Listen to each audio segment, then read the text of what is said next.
In an announcement that ambushed her government, the Commons Speaker claimed parliamentary precedent stretching back to 1604 prevented governments from repeatedly putting the same measure before MPs. His extraordinary decision from the Speaker's chair, just 11 days before the scheduled exit date of March 29, was seen as another shattering blow to the Prime Minister's desperate drive to win the backing of MPs for her deal. Solicitor General Robert Buckland said the ruling would have huge reverberations for the Brexit process. "We are in a major constitutional crisis here," he said. "We are talking about hours to March 29th. Frankly, we could have done without this. Now we have this ruling to deal with. It is clearly going to require a lot of very fast but very deep thought in the hours ahead." Another ministerial source accused Mr Bercow of breaking the Constitution, and Rory Stewart, another minister, likened the Speaker to the pompous character of Humpty Dumpty in Lewis Carroll's Through the Looking Glass. "When I use a word," Humpty Dumpty said, in rather a scornful tone, "it means just what I choose it to mean." The prisons minister quoted from the children's classic.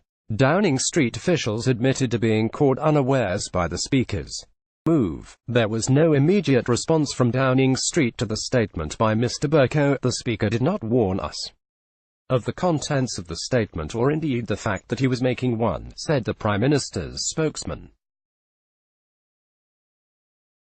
Bercow was likened to Humpty Dumpty. Image Getty. Mr Bercow's salvo came as Mrs May continued her effort to try to win over MPs to her deal ahead of an EU summit on Thursday, where she is expected to formally request a Brexit deal. She had hoped to put her deal, rejected overwhelmingly in 2 previous Commons, meaningful votes again today, but put the plan on hold following concerns among ministers it would be voted down again.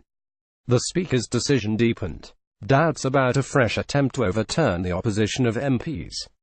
Addressing MPs yesterday afternoon, the Speaker cited the Commons rule book Erskine May as the authority to his ruling that a defeated motion cannot be brought back in the same form during the course of a parliamentary session.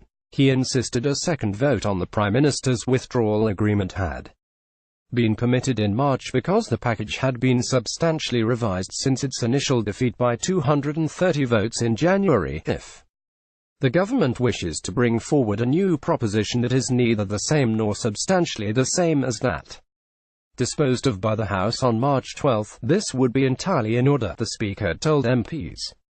Leader of the House of Commons Andrea Leadsom. Image Leon Neal. Getty Images. What the government cannot legitimately do is resubmit to the House the same proposition, or substantially the same proposition, as that of last week, which was rejected by 149 votes. This ruling should not be regarded as my last word on the subject. It is simply meant to indicate the test which the government must meet in order for me to rule that a third meaningful vote can legitimately be held in this parliamentary session. In chaotic scenes, the Speaker then faced nearly an hour of points of order from MPs trying to make sense of his ruling. He also clashed with Commons leader Andrea Leadsom, who accused him of failing to show courtesy and respect to MPs. The cabinet minister rejected a call from the Lib Dems for a Speaker's conference gathering to try to resolve the Brexit crisis. Ms Leadsom, who has had a long-running feud with the Speaker, told him, "I just want to be very clear, I am indeed a reforming leader of the House of the Commons, and for me, treating colleagues with courtesy and respect is at the forefront of that reform, and any Speaker's conference would have to have that at its heart, and I simply would not be confident that that would be the case." Former Foreign Secretary Boris Johnson. Image Christopher Furlong. Getty Images. Mr Bercow hit back, "I treat the House with respect. I've treated its members with respect. I chaired a previous Speakers' conference and there was no criticism of the way in which I did so." Whitehall insiders accused Mr Bercow of attempting to force the Prime Minister into seeking a lengthy Brexit delay. "It seems clear that the Speaker's motive here is to rule out a meaningful vote this week," said one government source, adding that blocking a vote would also hamper her hopes of keeping any extension of the EU's Article 50 process short. "It leads you to believe what he really wants is a longer extension, where Parliament will take over the process and force a softer form of Brexit, but anyone who thinks that this makes no deal more likely is mistaken. The Speaker wouldn't have done it if it did, the source said. Ministers continue to hold talks with MPs from the Democratic Unionist Party yesterday to try to resolve the row about the backstop mechanism in the withdrawal agreement. Ministers hope getting DUP support could help win over Tory Brexiteers. But Tory opponents of the deal appeared to be hardening their resistance yesterday. Foreign Secretary Jeremy Hunt, image Leon Neal, Getty Images. Former Foreign Secretary Boris Johnson said putting the deal to MPs again without changes from Brussels would be absurd. Foreign Secretary Jeremy Hunt, attending a meeting of EU foreign ministers, claimed there were some cautious signs of encouragement. He added, "There is a lot more work to do." Tory Brexiteers last night welcomed the Speaker's decision as a potential step towards the final dumping of Mrs May's deal and a no-deal Brexit. Former Tory Cabinet Minister Owen Paterson said the ruling was a game-changer that would concentrate minds of EU leaders. Sir Bill Cash, chairman of the European Scrutiny Committee, said the ruling made an enormous amount of sense given that the Brexit deal has been defeated twice and there would need to be a substantial difference to allow a third vote. But Sir Stephen Laws, a fellow at think tank Policy Exchange and a former parliamentary lawyer, said, if there is a majority for the deal, preventing the vote would be to frustrate the will of the House. It would be deeply concerning to see a Speaker act in such a way. Those who are opposed to the deal should want to win with a majority on the substance, not by procedural maneuvering or on a technicality, and the Speaker should allow that. Speaker John Bercow relied on a parliamentary guide that is more than 170 years old when he blew up Theresa May's plan to put her deal back to MPs, formerly known as A Treatise on the Law, Proceedings and Usage of Parliament. The book is more commonly known as Erskine May after the House of Commons clerk who wrote it.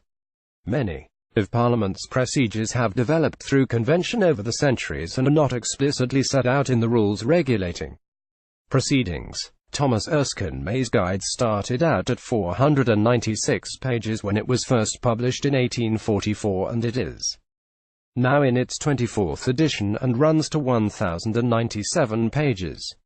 It details the customs and practices of the Commons that have developed. Bercow and his controversial wife Sally, who has appeared on TV reality shows, image Kawai Tang, wire image Mr Bercow quoted Erskine May as he set out a convention dating back to 1604 that a defeated motion cannot be brought back in the same form during the course of a parliamentary session.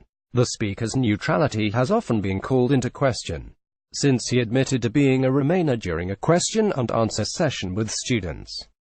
Mr Bercow previously said he hoped after Brexit he would keep changes on working hours, for example, that protect people's health and safety.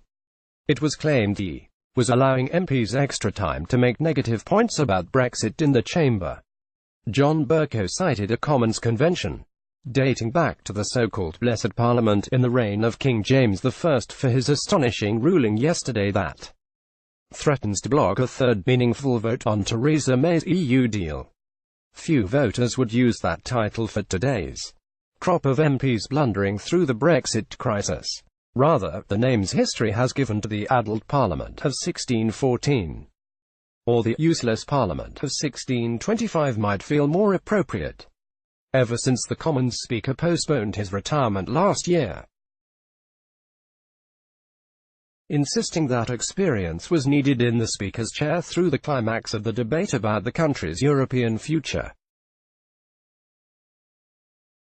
Ministers have feared he would play a decisive part in the final act of the drama.